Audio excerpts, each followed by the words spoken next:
Conferencias de reavivamiento, preparando a un pueblo para dar el último mensaje de misericordia, con el pastor Juan Campos. Este es el mensaje que Dios ordenó que fuera dado al mundo, que el ángel emprenda su vuelo a la tierra, con los siguientes temas: preparando el mensaje final de Dios. Seremos los heraldos del mensaje que constituirá la provisión divina para este tiempo. Terminaremos con la sequía de los montes de Gilboa. Provocaremos la lluvia tardía y como consecuencia el mundo entero sería amonestado en corto tiempo. Resistiremos la luz que ha de alumbrar a toda la tierra con la gloria de Dios. Temas impresionantes que impactarán tu vida. Transmitiremos en vivo a partir del miércoles 20 de septiembre, 7:30 p.m. hora del Pacífico.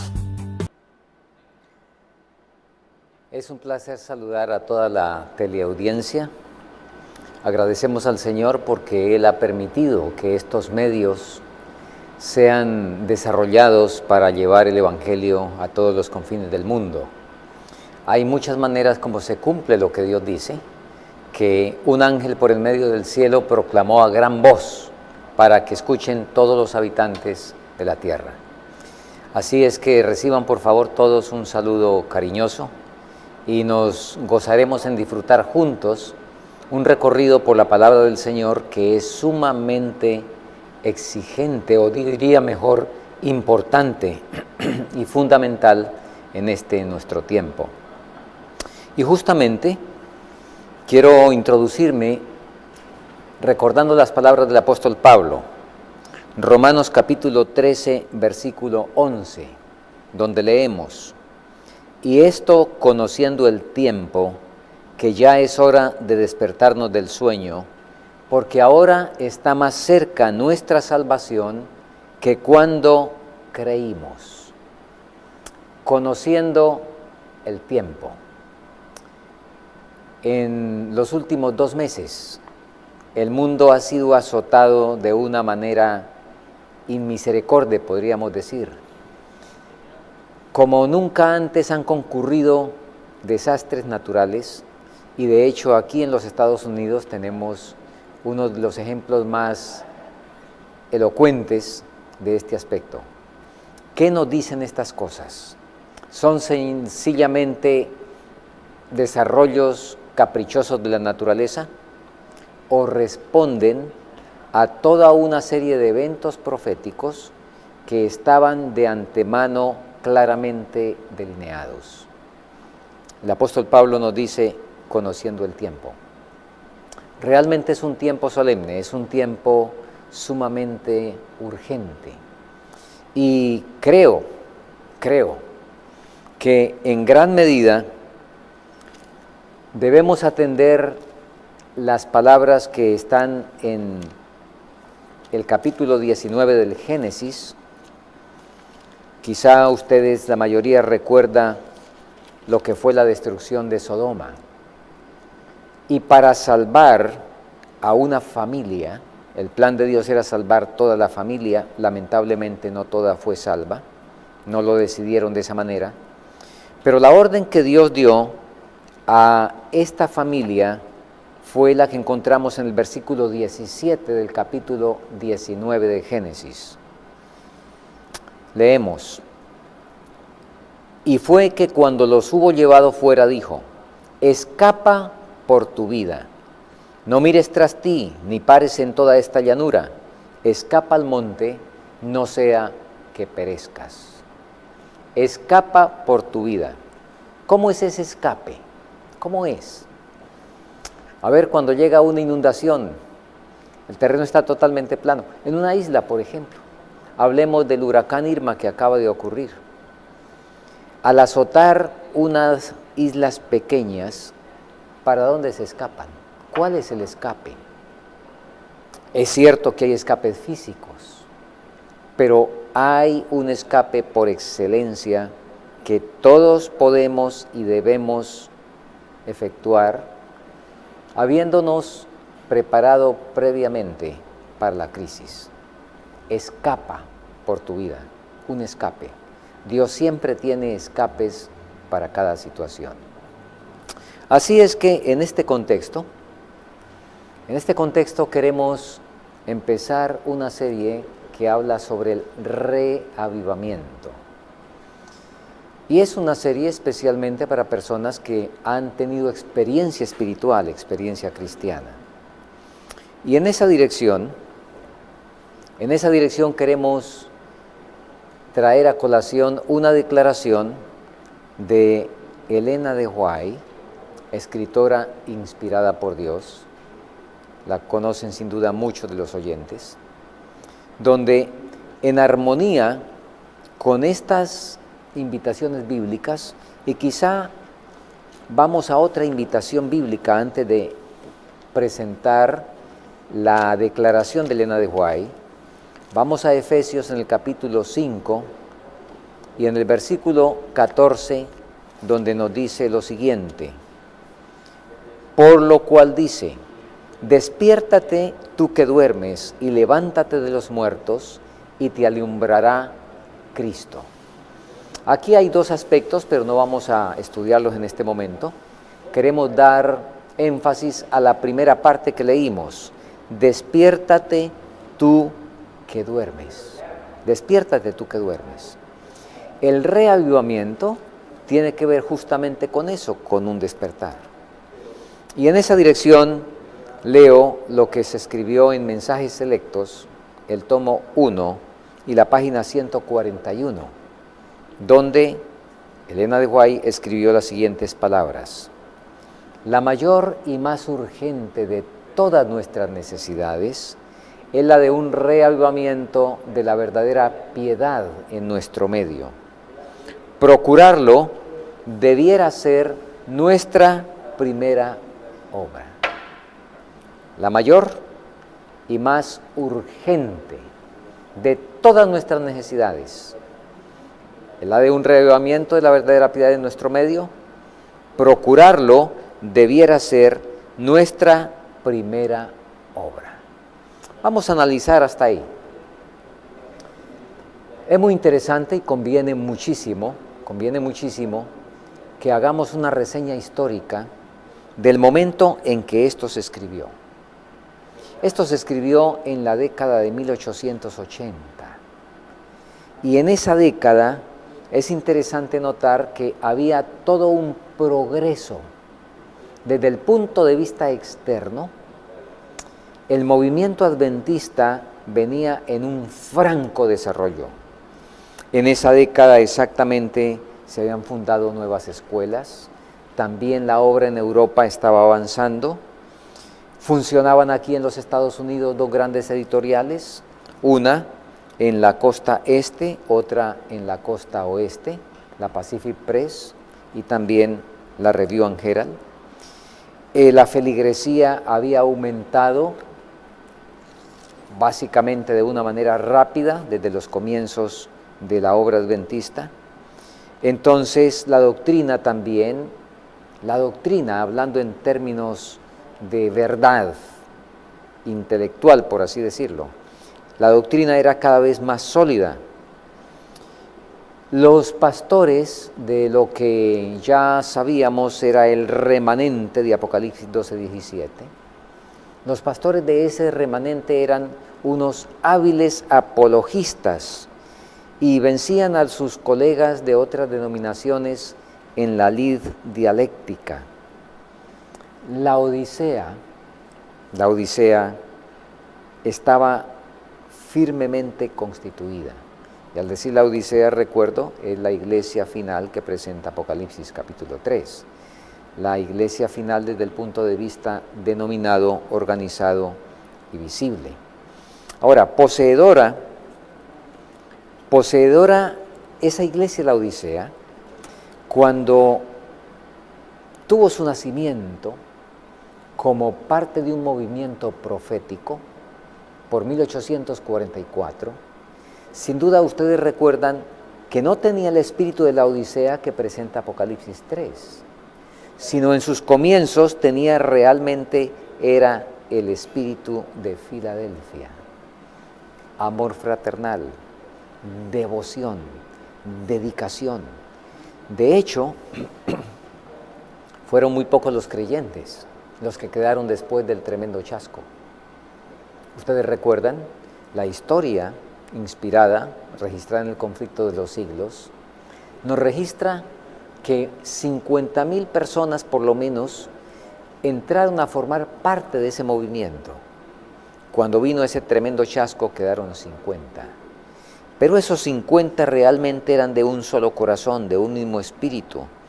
Y esos 50 participaban como nunca antes del espíritu de Filadelfia, de amor fraternal, y en todos los sentidos respondían a lo que Dios quería que los seres humanos fueran respondiendo en el crecimiento cristiano. Sin embargo, fueron pasando los años y ya para la década del 50 había entrado el espíritu de la Odisea. Y en la medida que pasaba el tiempo, por supuesto, ese espíritu iba aumentando. La Odisea creía que crecía y lo podía presentar con cifras, pero Dios veía que menguaba. Ahora la Odisea se esforzaba y colocaba el énfasis para bautizar en el agua, pero lo que Dios pedía era bautismo del Espíritu. Además, el plan de Dios era que la organización sirviera al pueblo. Sin embargo, lo que se hacía era animar a servir a una organización. En algunos casos, la gente se ufanaba de tener profeta, pero Dios quería que se escuchara al profeta. También la Odisea se ufanaba de guardar el sábado, pero Dios quería que se santificara y que se tuviera el verdadero espíritu del sábado. De modo pues, que mientras la Odisea bautizaba con agua, mientras tenía la doctrina correcta, mientras servía a la organización, mientras hablaba del profeta y descansaba físicamente en el sábado simplemente, y de esa manera pensaba que estaba agradando a Dios. Sin embargo, mientras hacía todas esas cosas, se estaba quedando, como encontramos una expresión bíblica en 2 de Samuel 1:21, se estaba quedando seca como los montes de Gilboa. Y en todo ese contexto, y mientras además la Odisea tenía un nombre que implicaba juicio, el pueblo del juicio, sin embargo, cuán poco se estaba haciendo realmente para prepararse para ese juicio. Así es de que ese es el contexto histórico en el cual se dio la declaración que ya leímos. La mayor y más urgente de todas nuestras necesidades es la del reavivamiento de la verdadera piedad en nuestro medio. Vamos a entrar a definir algunas expresiones o algunos términos para que podamos tener precisión de lo que esta declaración implica. En primer lugar, definamos lo que es necesidad. Cuando miramos el diccionario, y voy a leerlo textualmente, y voy a leer un par de acepciones. Una, estado en que ciertamente perderá alguien la vida si no es auxiliado o sale de él. Interesante. Estado en que ciertamente perderá alguien la vida si no es auxiliado o sale de él. Y en otra acepción que tiene que ver ya con asuntos de otra índole, dice, precisión absoluta de algo sin lo cual no se puede obtener la salvación. Esta es una connotación ya religiosa. Pero la connotación general de necesidad es el estado en que ciertamente se pierde la vida si no se atiende eso, si no se es auxiliado en esa situación. Nosotros regularmente hablamos de necesidades. Y pregunto, por ejemplo, ¿el auto es una necesidad? Bueno, especialmente aquí en los Estados Unidos. pensar en que no se tenga auto, pues sencillamente eso no cabe en la mente. Pero nótese, ¿puede una persona vivir sin auto? Claro que sí. Entonces el auto no es una necesidad, de acuerdo al significado preciso de la definición. ¿Cuántas cosas en el mundo, de las actividades y de lo que hacemos y de lo que tenemos, nosotros lo calificamos como necesidades? Sin embargo, insistimos, necesidad es algo, es un estado en que ciertamente alguien perderá la vida si no atiende esa situación. Por lo tanto, las necesidades son muy pocas. Comer, ¿lo es? Claro. Si no se come, ¿se pierde la vida o no se pierde? Por supuesto.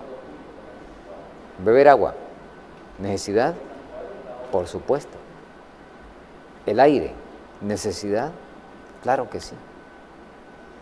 Muy bien. Ya teniendo eso en mente, y es muy, pero muy importante, que aquí se habla de una necesidad, en este contexto que lo hemos definido. Si no se efectúa eso que se está diciendo, se va a perder la vida, pues efectivamente se va a perder la vida eterna, se va a perder completamente la vida espiritual, si no se atiende esta necesidad. Y otro detalle que debemos y que podemos llamar la atención es que hablando de necesidades, dice la mayor y más urgente. Bueno, cuando hablamos de necesidades, pues todas son urgentes, ¿verdad? En el contexto que ya lo dijimos.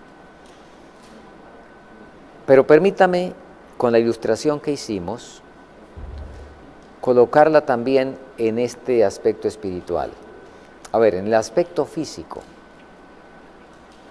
el aire, el agua y el alimento, para usar los tres ejemplos que dimos, todos son necesidades. Pero ¿cuál es la mayor de esas tres y la más urgente? ¿Les podemos colocar una gradación? Por supuesto. ¿Cuánto aguanta, cuánto soporta una persona sin comer? ¿Cuánto tiempo? Siempre y cuando tome agua, soporta unos cuantos días. Y bueno, también depende la reserva adiposa, ¿verdad? Alguien como un servidor, pues, estaría muy distinto a otro que tenga unos cuantos kilos. Pero se muere si no se atiende esa necesidad. Se muere después de varios días, diríamos de algunas décadas, 3 décadas, 4 décadas, depende. Pero si no, eso siempre y cuando tome agua. Pero si no toma agua, ¿cuánto tiempo dura? Menos. He leído de estudios que dicen que no se pasa de unos 12 días. Pero si no se respira, ¿cuánto tiempo? ¿Cuánto tiempo se puede vivir sin respirar? Por lo tanto, dentro de estas tres, agua, aire y comida, ¿cuál sería la mayor y más urgente? El aire, por supuesto, ¿verdad? Muy bien, pues aquí tenemos que nos dice la mayor y más urgente de todas nuestras necesidades. Tenemos necesidades en la vida cristiana, diferentes necesidades, pero la mayor y más urgente es la que estamos justamente exponiendo. Así lo declara la inspiración. Un detalle más en esto en relación con la atención que debemos dar a las diversas necesidades. La declaración nos dice que atender esa necesidad que es la mayor y más urgente, textualmente nos dice procurar ese reavivamiento, debiera ser nuestra primera obra. ¿Por qué es la mayor y más urgente? Ya lo explicamos al mencionar el aire, el agua y la comida. Podríamos dar más ejemplos. Usted va a atender a una persona que está en grandes necesidades de salud. Esa persona, de una manera crónica, tiene artritis y está pasando aprietos con la artritis, pero se cortó y llega con una hemorragia. ¿Qué hay que atender primero, la artritis o la hemorragia?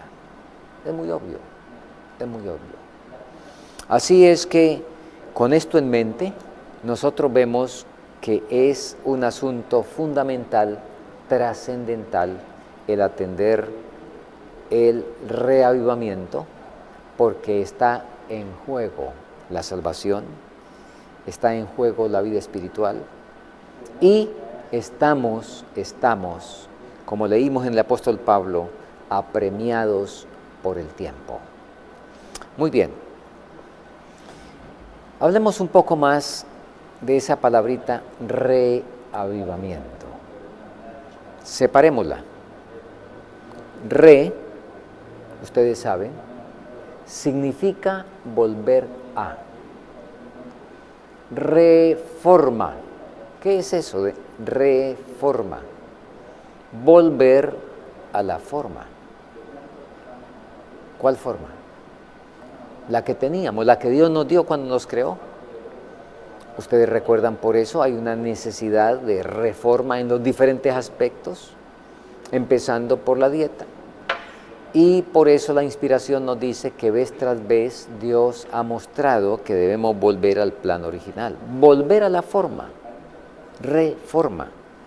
Muy bien. Así es que esto, y es muy interesante, que esta palabra y este tema de manera especial, si bien puede ilustrar a todos, sin embargo, de manera especial está dirigida a aquellos que experimentaron en algún momento y en alguna dimensión la vida y la perdieron. No está de manera primaria dirigida al grupo que dice Efesios 2:1, donde nos habla de gente o de nosotros mismos, cuando estábamos sencillamente, para usar la expresión bíblica, muertos en delitos y pecados. Como nos dice la palabra, y de ella recibisteis vosotros que estabais muertos en vuestros delitos y pecados. Aquí no habla de un muerto, que nunca ha tenido vida, y valga aquí la expresión, y de paso, el dormir que leímos antes en Efesios 5:14, que nos habla de despertarse del sueño, despiértate tú que duermes y levántate de los muertos, asocia las dos cosas, porque desde el punto de vista de salvación, pues estar dormido o estar muerto finalmente produce el mismo resultado. Pero estamos haciendo la diferencia entre Efesios 5:14 y Efesios 2:1. En Efesios 2:1 habla de estar muertos en delitos y pecados, en los cuales estuvimos, dice, en otro tiempo. Ahora, gente que estuvo muerta en delitos y pecados, pero de repente escuchó la voz de Dios, se animó, hizo pacto con el Señor, inclusive se bautizó. Sin embargo, se descuidó, que exactamente lo que estamos viendo que ocurrió en nuestra historia de manera colectiva. Recordemos que exactamente hicimos mención al hecho de que la última iglesia del periodo de la Odisea, sin embargo, no empezó el camino con el espíritu de la Odisea, sino empezó el camino con el espíritu ¿de qué? ¿Recuerdan? De Filadelfia. Muy bien. De modo que entonces necesitamos que eso que en alguna vez ocurrió se reviva. Y si nunca se ha presentado, entonces necesitamos ir a la vida. Claro, el mismo remedio, tanto para el que haya muerto, habiendo tenido vida en algún momento, o el que nunca la haya tenido. Y leo ahora una definición de la misma declaración que leímos antes en Mensajes Selectos, el tomo 1, y en la página 149. Vamos a leer la definición de qué significa reavivamiento. Repito, Mensajes Selectos, tomo 1, página 149. Reavivamiento significa una renovación de la vida espiritual, una vivificación de las facultades de la mente y del corazón, una resurrección de la muerte espiritual. Interesante. Una renovación de la vida espiritual, una vivificación de las facultades de la mente y el corazón. Y llamamos la atención que acá se involucran mente y corazón para indicarnos la totalidad del compromiso que se debe adquirir, del cual se debe ser consciente. Les recuerdo que básicamente en la Biblia, cuando dicen Proverbios, dame, hijo mío, tu corazón, la palabra de Dios, cuando dice corazón, se refiere a la mente, porque en la mente está absolutamente todo. Ahí están los afectos, están los sentimientos, están las emociones, está la voluntad con su capacidad de decisión, está el juicio, está la razón, todo eso está en la mente.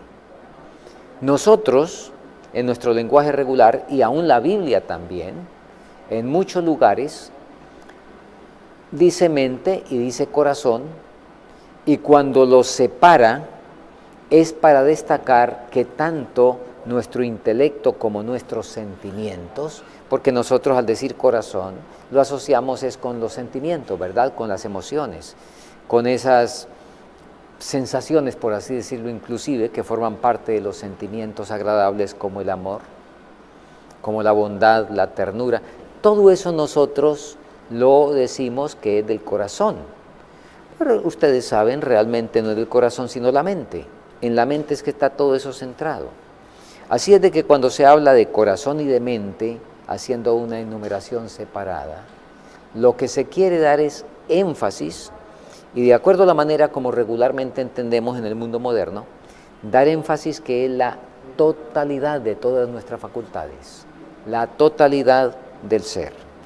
Entonces, reavivamiento, volvemos a leer, significa una renovación de la vida espiritual, una vivificación de las facultades de la mente y del corazón, una resurrección de la muerte espiritual. Muy bien. Volvamos a la historia. Recuerden que dijimos que había un gran desarrollo desde el punto de vista externo. Instituciones, edificios, propiedades, en fin, un tremendo auge. Y en medio de ese auge fue que se dio esta voz, como de trompeta, que llamaba a una necesidad urgente. En Testimonios para Ministros, en la página 89, recalca o reitera lo que hemos estado diciendo y lo hace con las siguientes palabras. Muchos habían perdido de vista a Jesús. ¿Con cuánta frecuencia nosotros, por estar pendientes de las cosas, perdemos al autor de las cosas? ¿Recuerdan el ejemplo de José y María en la visita de Pascua, que está narrado allá en el Evangelio de Lucas? Preocupados por la liturgia del templo, por los servicios del templo, ¿qué les ocurrió? ¿Qué les ocurrió? Perdieron a Jesús.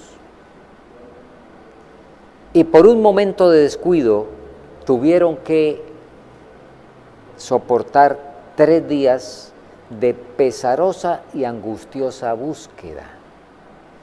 Con cuánta frecuencia, repito, y cuánto peligro tenemos Y digo tenemos porque los que estamos ocupados en esta labor de predicación y en esta labor del trabajo por otros, con cuánta frecuencia corremos el peligro de descuidar nuestra devoción personal significativa, de descuidar nuestra relación íntima con el Señor para atender las cosas del Señor. Y eso había pasado, repito, en el caso histórico que hemos estado mencionando. Y por eso la sierva del Señor nos dice en la cita que estamos considerando de Testimonios para Ministros, página 89, muchos habían perdido de vista a Jesús. Necesitaban dirigir sus ojos a su divina persona, a sus méritos, a su amor inalterable por la familia humana. Extraordinario. Necesitaban dirigir sus ojos a su divina persona. Y en la declaración nos dice, porque muchos habían perdido de vista ¿a quién? A Jesús. Y de paso, esto forma parte del paquete del mensaje del tercer ángel. Muy bien.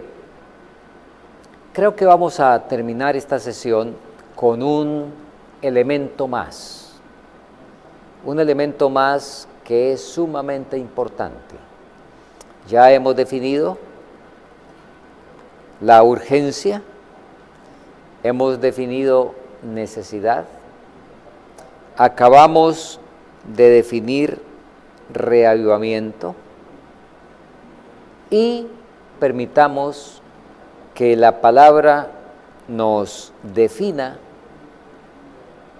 la piedad, porque el objeto, ¿cuál es? La mayor y más urgente de todas nuestras necesidades es la del reavivamiento de la verdadera piedad. Interesante. La. Artículo definido singular. Quiere decir que hay muchas maneras de piedad. Y si hay muchas, y si aquí dice la verdadera, es porque hay una sola verdadera. Las otras, ¿cómo son? Engañosas, que responden justamente al marco de error con el cual Satanás espera envolver a todos los habitantes de la tierra. Así es que es muy interesante definir qué es la verdadera piedad y un pasaje bíblico en Job, el capítulo 22 y el versículo 4. Bueno, algunas versiones varían. Esta versión dice, ¿es por tu piedad que Él te reprende o acude contigo a juicio? En otras versiones dice, ¿castigaráte acaso o vendrá contigo a juicio porque te teme? Fíjese, al decir porque te teme, ahí está implicada la piedad que está en esta otra versión. Es por tu piedad que te castigará o vendrá contigo a juicio. ¿Qué quiere decir piedad ahí? Nótese, algo muy interesante. Ahora el apóstol Pablo, si vamos a hablar de la piedad en el aspecto más elevado, el apóstol Pablo nos dice en Primera de Timoteo y el capítulo 3 y el versículo 16, y sin contradicción, grande es el misterio de la piedad. Oh, tremendo. Y aquí, según Pablo, nos presenta que ese misterio de la piedad es el misterio de la salvación, el misterio de la redención, el misterio de, sobre todo, Dios viniendo al mundo en la persona de su Hijo. Nos sigue diciendo el versículo. Dios fue manifestado en carne, justificado en el Espíritu, visto de los ángeles, predicado a los gentiles, ha sido creído en el mundo y recibido arriba en gloria. Qué tremendamente abarcante es esto de la piedad. Misterio. Se estudiará ese misterio por los siglos sin fin. Así es que lo que acá podamos estudiar respecto a eso, lo que podamos entender, por así decirlo, será una cuestión de niños.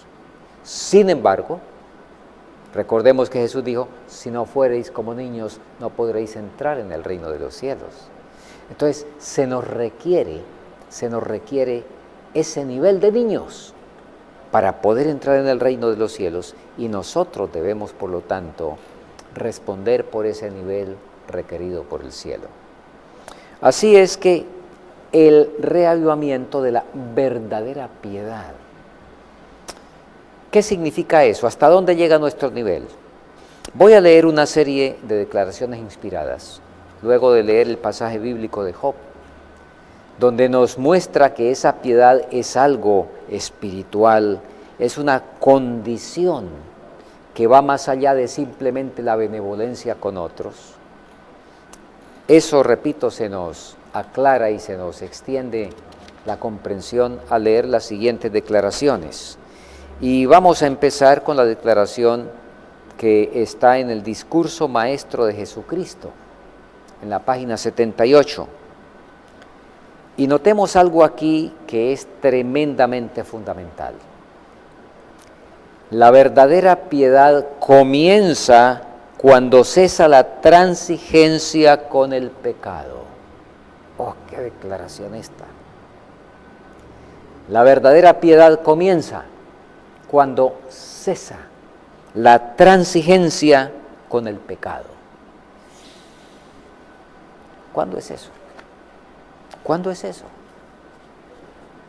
Eso ocurre cuando nacemos de nuevo, cuando nos rendimos completamente al Señor. Si bien todavía seguimos con una naturaleza que es sensible a la tentación, que en momentos determinados todavía como que es tirada como por un imán por la tentación. Sin embargo, como hemos cesado la transigencia, hemos tomado la decisión, nos hemos rendido al Señor diciéndole, Señor, ayúdame. Cuando cesa esa transigencia, es que la verdadera piedad comienza, no antes. Antes de eso tendremos buenos hábitos devocionales, por ejemplo. Antes de eso perfectamente podemos levantarnos a las 5 de la mañana para tener nuestra lectura de la Biblia, de los escritos inspirados. Antes de eso podemos elaborar muy buenos temas, hacer profundas investigaciones. Pero si hay transigencia con el pecado, no ha empezado todavía la verdadera piedad. Seguimos leyendo. Entonces, cuando cese la transigencia con el pecado, la expresión del corazón será la del apóstol Pablo. Una cosa hago, olvidando ciertamente lo que queda atrás y extendiéndome lo que está adelante, prosigo a la meta, al premio del supremo llamamiento de Dios en Cristo Jesús. Aún estimo todas las cosas como pérdida por la excelencia del conocimiento de Cristo Jesús, mi Señor, por amor del cual lo he perdido todo y lo tengo por basura para ganar a Cristo. Ahí está entonces el camino de la verdadera piedad. Y es urgente. ¿Por qué? Porque cuando Nicodemo vino a Jesús, Jesús le dijo cuál era el mínimo que él debía transitar o experimentar si quería salvarse. El que no naciere otra vez, el que no naciere de lo alto, no puede ver el reino de Dios. Sigamos leyendo. Vamos ahora al deseado de todas las gentes, en la página 276, para que complementemos esto de la piedad. A ver, el objeto del cual tenemos que alcanzar. El objeto que es digno del mayor y más urgente de todos nuestros esfuerzos. Leamos. Los hombres pecaminosos pueden llegar a ser justos únicamente al tener fe en Dios y mantener una relación vital con Él. Entonces, la verdadera piedad elevará los pensamientos y ennoblecerá la vida. Nótese que lo que hemos leído hasta aquí está exactamente en armonía con la declaración anterior, porque la declaración anterior nos decía que la verdadera piedad comienza cuando cesa la transigencia con el pecado. Y ahora, esta declaración que estamos considerando en este momento, nos dice que eso es posible y pueden los hombres pecaminosos llegar a ser justos únicamente al tener fe en Dios. Ahora, ¿cuándo es que se llega a ser justos? ¿Cuándo es que estamos sin mancha ante Dios? ¿En qué momento? Cuando el Señor dice, tus pecados te son perdonados. Cuando hay el verdadero arrepentimiento, del cual no hay que arrepentirnos. Entonces es cuando ocurre esto. Así es de que esta cita es paralela a la anterior, por supuesto. Es prácticamente una ampliación. Seguimos leyendo lo que ocurre cuando eso se efectúa. Entonces, la verdadera piedad, y estamos leyendo discurso deseado a todas las gentes, la página referida, 276, donde sigue diciendo, entonces la verdadera piedad elevará los pensamientos y ennoblecerá la vida. Entonces, las formas externas de la religión armonizarán con la pureza interna del cristiano. Entonces, las ceremonias requeridas en el servicio de Dios no serán ritos sin significado como los de los hipócritas fariseos.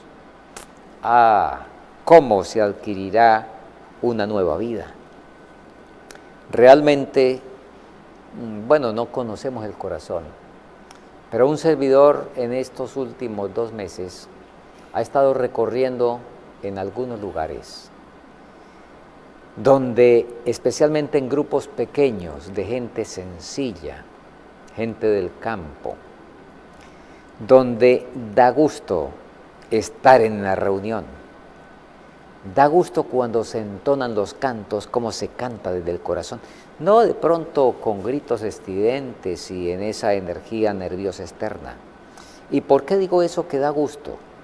Por ejemplo, al estudiar la palabra del Señor, establecer el estudio dentro del marco del sábado en la primera parte, que generalmente llamamos los adventistas escuela sabática, el aporte que hace el uno, el otro y el otro de lo que la palabra dice, de una manera precisa, en los diversos aportes no de materiales que estén ya definidos para estudiar, sino sencillamente se dijo el tema y la gente empezó a estudiar el tema. O algunos inclusive que no sabían del tema, pero tienen su devoción continua, han venido buscando al Señor de todo corazón. Entonces la mente sencillamente recuerda lo que se ha estudiado y se aporta. ¡Qué hermoso! Qué hermoso estar en reunión donde se siente que no es una ceremonia. Se siente que no nos arrodillamos porque el programa dice que hay que arrodillarse, sino que realmente es un reflejo de la pureza interna del cristiano, donde entonces no son significados o no son ritos sin significado, sino que son expresiones del contenido del corazón. Y vamos a leer algunas citas más con las cuales dijimos que íbamos a cerrar esta sesión. El poseer la verdadera piedad significa amarse recíprocamente, y estoy leyendo la matutina en los lugares celestiales del 7 de octubre. El poseer la verdadera piedad significa amarse recíprocamente, ayudarse unos a otros y a manifestar la religión de Jesús en nuestras vidas. Luego, en Consejos sobre Salud, encontramos lo siguiente: la piedad es el fundamento de la verdadera dignidad y plenitud de carácter. ¿Qué es lo único que vamos a llevar al cielo? Lo sabemos desde recién nos introdujimos en el mensaje, ¿verdad? Lo único que vamos a llevar al cielo es el carácter. Y aquí nos acaba de decir en Consejos sobre Salud, la página 539, la piedad es el fundamento de la verdadera dignidad y plenitud de carácter.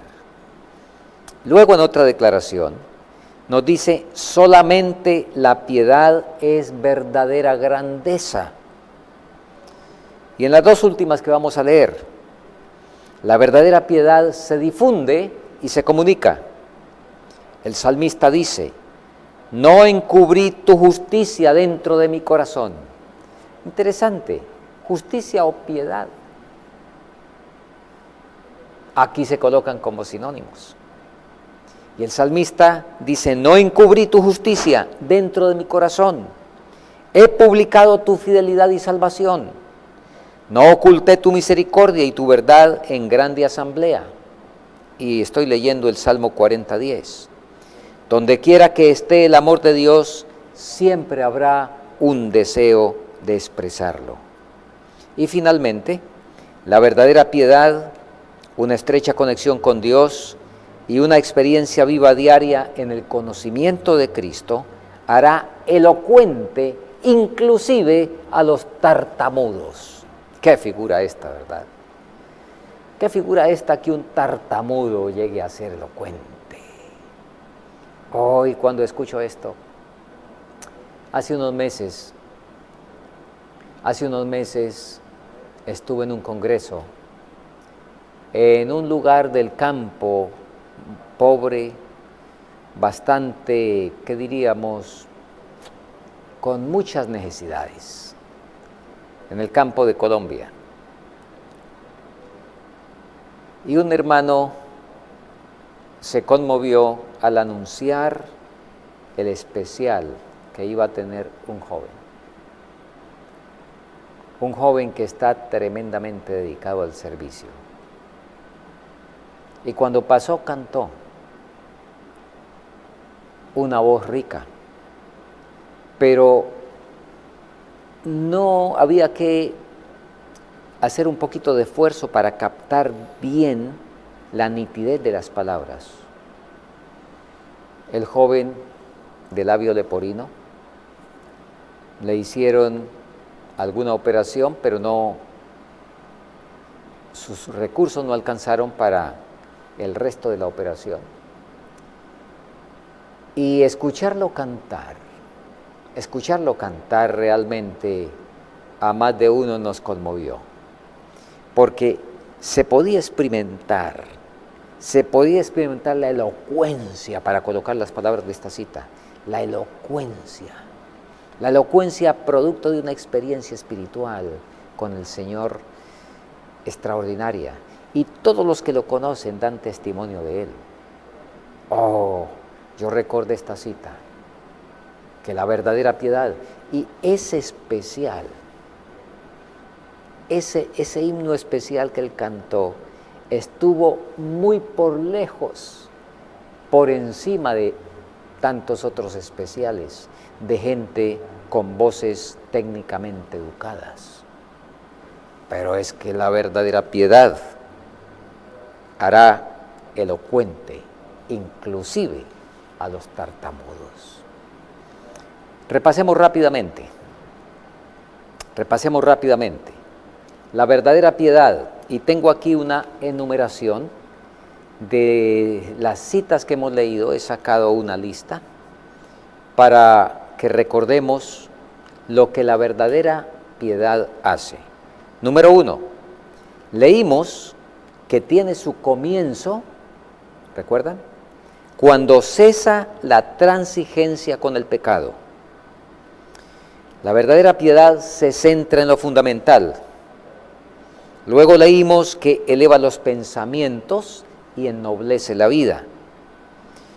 Entonces también leímos que trae esa armonía entre el ser interno puro y el hacer externo. En otras palabras, la verdadera piedad termina con la hipocresía.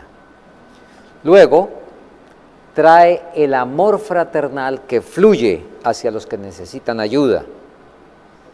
También leímos que es el fundamento de la dignidad verdadera y la plenitud de carácter. Leímos que es verdadera grandeza. Leímos que hace posible que cumplamos la misión, eso de ir por todo el mundo, predicar el Evangelio a toda criatura. Leímos que es una experiencia diaria y viva en el conocimiento de Cristo y, finalmente, que hace elocuentes aún a los tartamudos. De modo que, ¿qué le falta a esto? Nada, ¿verdad? Podríamos entonces decir, como dijo el apóstol, vosotros estáis completos en Él. Estamos completos en Él. Y déjenme, hermanos, cerrar dejando un asunto bien claro y bien práctico. Hasta aquí, pues, otra bonita teoría. Una buena cosa, esto que hemos dicho, ¿verdad? Pero vamos a leer en la palabra los resultados prácticos, concretos, que ya fueron experiencia y que están registrados. Hechos capítulo 2, versículos 44 a 46. Hechos capítulo 2, versículos 44 a 46, nos hablan de lo que conocemos como la piedad primitiva. Y nos dice, y todos los que habían creído estaban juntos y tenían en común todas las cosas. Versículo 45. Y vendían sus propiedades, las posesiones y las haciendas, y repartíanlas a todos como cada uno había menester. Y el versículo 46 dice, y perseverando unánimes cada día en el templo, y partiendo el pan en las casas, comían juntos con alegría y con sencillez de corazón. Y terminemos con el 47 también, alabando a Dios y teniendo favor con todo el pueblo, y el Señor añadía cada día a la iglesia los que habían de ser salvos, o en otra versión dice los que eran salvos. Ahí están, hermanos, los resultados prácticos, concretos. Un reavivamiento de eso es lo que necesitamos. Quizá en muchos casos no podemos decir de un reavivamiento de eso porque nunca lo hemos visto. En cualquiera de los dos, ya sea que lo perdimos o que no lo hayamos visto, se constituye en necesidad perentoria para nuestra salvación. Que el Señor nos bendiga y nos ayude para que podamos aceptar y ponernos en camino donde la mayor y más urgente de todas nuestras necesidades es una experiencia que le permitimos al Señor tener en nuestras vidas. Que el Señor les bendiga y quiero cerrar con una breve oración. Nuestro Dios y Padre, te agradecemos tus misericordias, el que tu palabra es nueva cada mañana. No en postulados, no en teorías, porque quizá la sabemos hace mucho tiempo, pero que es nueva cuando permitimos que tu Espíritu la afirme en nuestros corazones. Ruego por cada oyente para que esta palabra que salió de tu boca no vuelva a ti vacía, sino como dice el profeta, de la misma manera como la lluvia desciende y riega la tierra y la hace producir y germinar, asimismo tu palabra regrese a ti con los frutos de salvación en los oyentes que fueron terrenos abonados para esa palabra. Favores que agradecemos en Cristo Jesús nuestro Salvador. Amén. Proyecto OLAN, una red de canales de televisión que transmitirán vía satélite las 24 horas al día, los 365 días al año, presentando el mensaje de los tres ángeles, la verdad presente y la reforma pro salud, llevando un mensaje de esperanza a tu hogar en un mundo lleno de conflictos, predicando de diferentes partes del mundo con una sola visión: anunciar que Cristo viene pronto.